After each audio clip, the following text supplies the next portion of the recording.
there, everybody. Welcome to Lesson 8 of how to use a flow journal. I really appreciate you guys being so supportive of this series. I really do hope that it's helped you develop a relationship with your flow journal. These are, you make them your own, you guys. I mean, you can take everything out of them and redo them.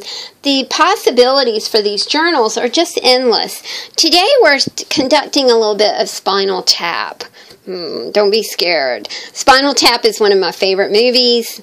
It is particularly funny because I come from the music world. I was a booking agent and a publicist and a tour manager and a performer for, wow, a really long time, like 45 years. I started when I was 15 years old in the music business and as a performer. That's another whole story for another whole day.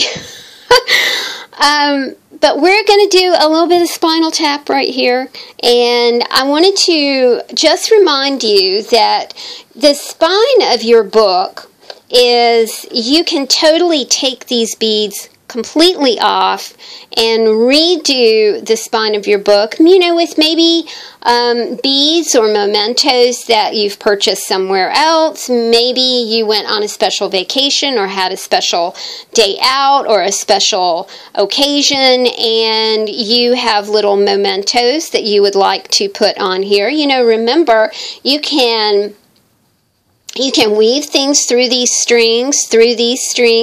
You can even remove the beads. And the way you would do that would be that you would clip this tiny little knot right here and start removing beads from the bottom.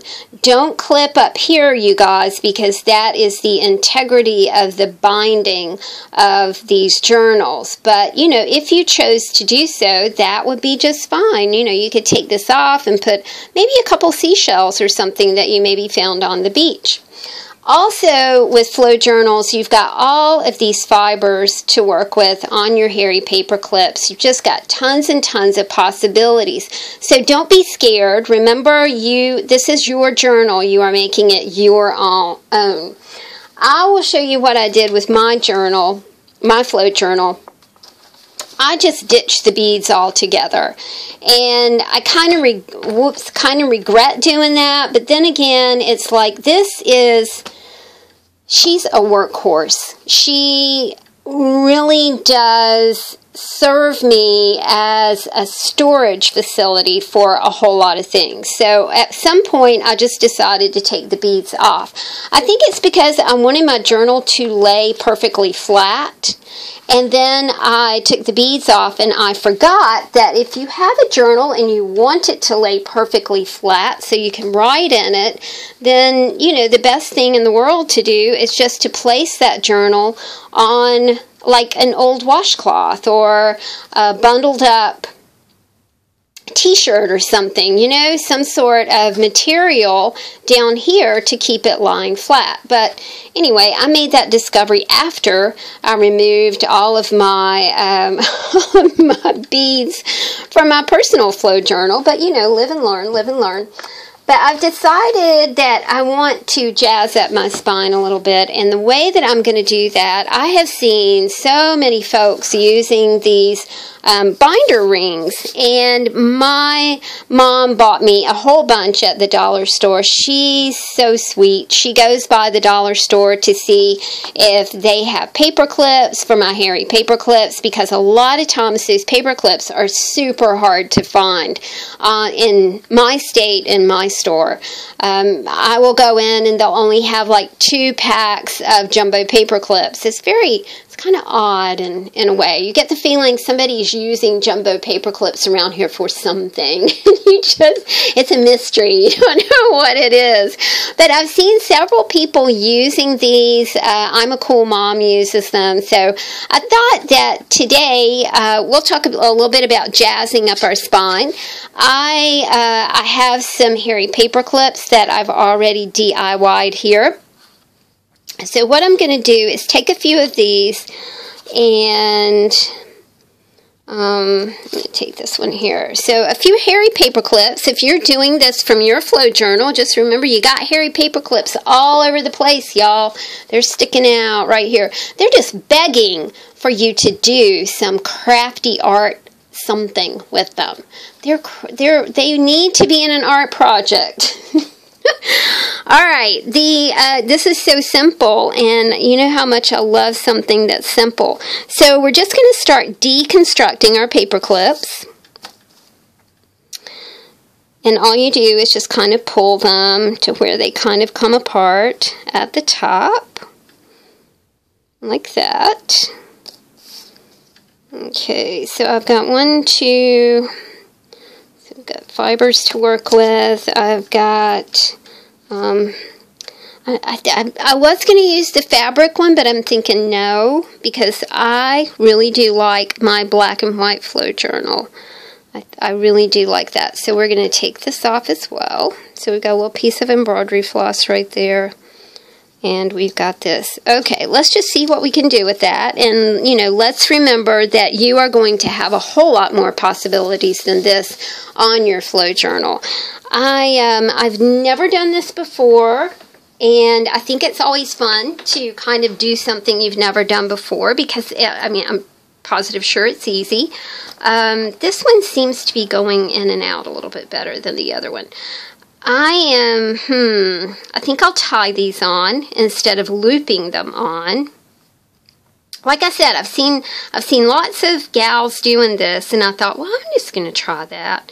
That looks kind of fun. And I think with this one, because this is fiber, I might do, you know, might do a little bit of looping with this one, just for a different sort of knot on the binder ring.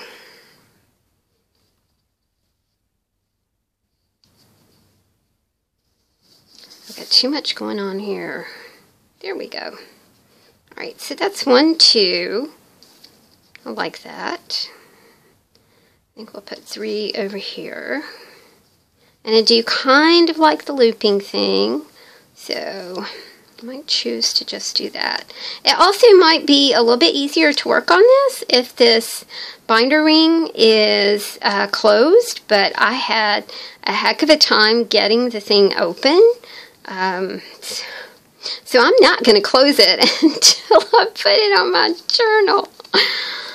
Yeah, we live and learn. Some things we have to live and learn a whole lot before we really do got them, but you know, that one was like, I can't even get this thing open.